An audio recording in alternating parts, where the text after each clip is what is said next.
Yo, what up, what up? Thanks for hanging 10 so far. Alright, in the last video I talked about the muscle contraction process, and I talked about the substances called ADP and ATP. That's adenosine diphosphate and adenosine triphosphate. Now, if you want to learn more about those, I suggest you go back and watch my previous video, which if I'm not mistaken, is part 4. This is part 5. So you have adenosine diphosphate and adenosine triphosphate. Now, in order to really make sense of ADP and ATP, which is going to be discussed more in depth in a later video, you have to understand the fundamentals of chemistry and the chemical makeup, because this entire word, just going to use ADP as an example, adenosine diphosphate, there are some terms in there that links everything together. So in order to really make sense of that, I'm going to have to discuss the fabric of our universe at the most fundamental level. And the most fundamental component of our universe is called the atom. Now the atom, just going to draw like a little thing right here. It's that thing you probably seen in some form of media, textbook, or things of that nature. It's the thing that looks like this.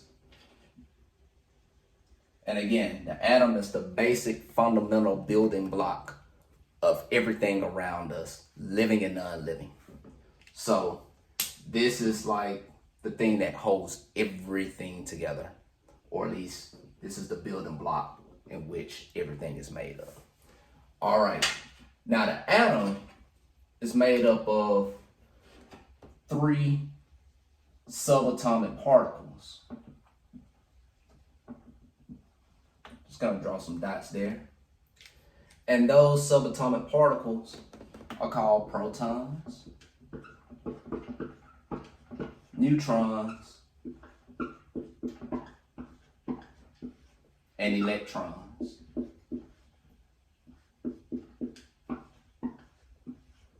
And as you can see on this picture that I've drawn up here, I'm just going to label them. Now the green dots right here, those are the electrons. Now the electrons are the negatively charged particles of the atom. And then you have the protons and neutrons, which makes up the nucleus right here. Much similar to the cell. Like atoms have nuclei, cells have nuclei. But the nuclei and atoms operate a little differently because these are subatomic particles. Now the protons and the neutrons, they have different charges. Now the neutrons have a neutral charge. Protons have a positive charge. And electrons, again, negative.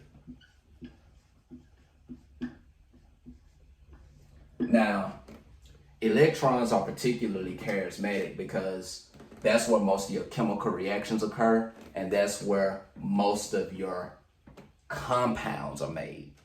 So before I talk about the compound, we're going to have to talk about molecules.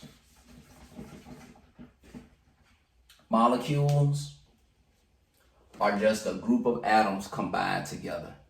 So I'm going to draw that term out here.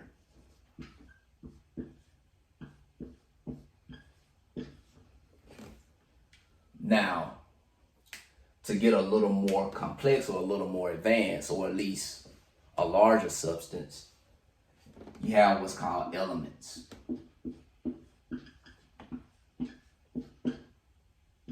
Now, elements are groups of atoms of the same kind.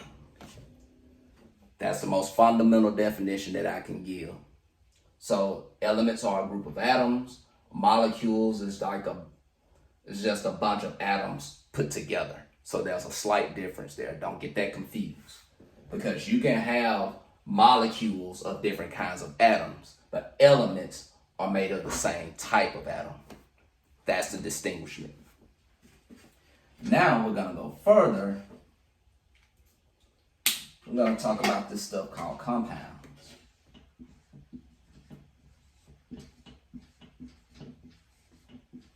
Now, compounds is a combination of two or more elements. So as you can see, I'm gradually building my way up to something more broad. So when you have a bunch of compounds together, when you have a bunch of elements together, you just get compounds. And now we're gonna skip about 30 chapters in the chemistry book ahead. A chemist is probably gonna kick my ass for this, but I don't care. This is just fundamental knowledge, so that way you can understand the biochemical processes in our bodies. Now I'm gonna do more videos on that. So we're gonna crank it up to this term called organic.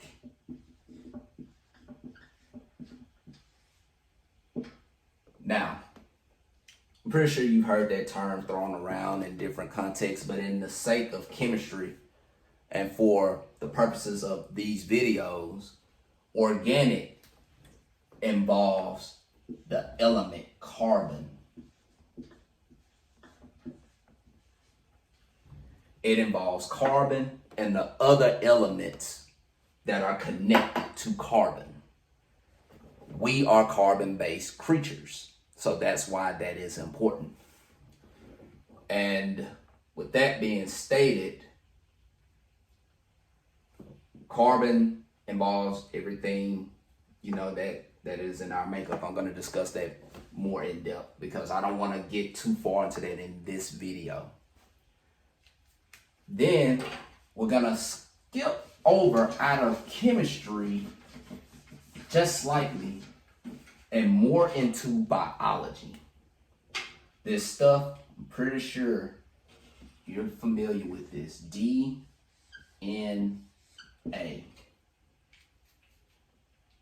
Now that stands for deoxyribonucleic acids.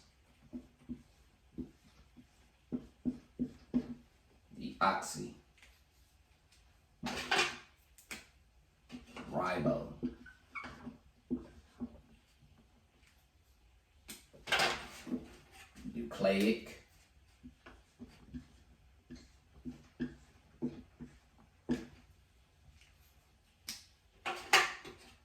acid. I wish I had another color. Deoxyribonucleic acid. Got my eye there. And DNA is the blueprint that makes us what we are. Like it is comprised of 3 substances called adenine, guanine, cytosine, and for RNA, uracil, but that's going to be another video. Now, a lot of the things that drives our organic systems, this is our blueprint right here. And the reason why I color-coded these is that when I do a future video, I'm going to explain why this nomenclature or the naming convention is the way it is. Well, no, naming convention is the more accurate term, not nomenclature. So, in order to understand ADP and ATP, it's the same reason why I'm giving you the breakdown of the terminology of deoxyribonucleic acid, because all these terms mean something. And in order for this to make sense, you have to understand everything at the subatomic level, starting with the atom. And we're going to wrap this up here because if I go any further, it's going to be a little too advanced. So the next video, I'm going to talk about the different kinds of atoms and how they bond and how chemical reactions happen and occur, things of that nature. So stay with me. Hope you're learning. Take care. Deuce.